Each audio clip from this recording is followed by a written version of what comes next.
j'ai souhaité rencontrer les agriculteurs en question pour qu'ils m'éclairent sur le sujet. Mais de mes questions, ils n'en ont pas voulu.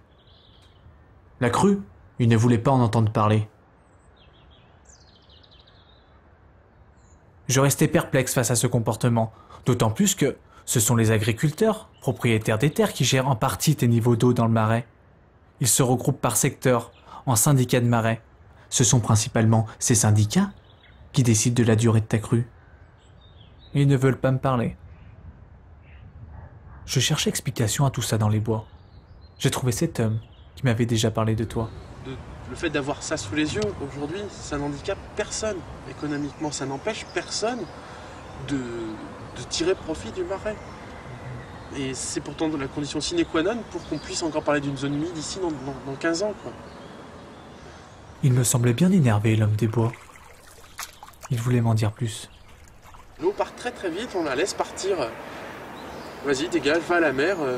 Et ce qui justifie ça, ce qui justifie cette gestion de l'eau, c'est le positionnement des communes, comme la commune de Bessines, qui n'a rien compris au marais et qui a une vision de crainte, de responsabilité de leur mairie en cas de problème. Donc c'est une méconnaissance totale de ce qu'est ce marais, quoi, et qui justement vont créer des situations à problème en implantant des zones industrielles, des zones sportives, etc., des équipements à l'intérieur de la zone humide. Et sur le plan agricole, ça ne tient qu'à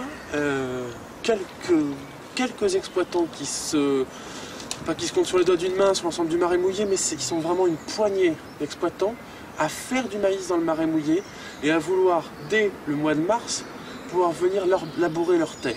Sans que Mais ça représente sur chaque commune, là, sur le marais de Bessines, ça représente 15 hectares. Ouais, et pour ces 15 hectares-là, on a une gestion de l'eau qui est en train de complètement annihiler le caractère humide de la zone. Finalement, c'est ces quelques-uns qui tiennent les syndicats de marais, etc., qui... C'est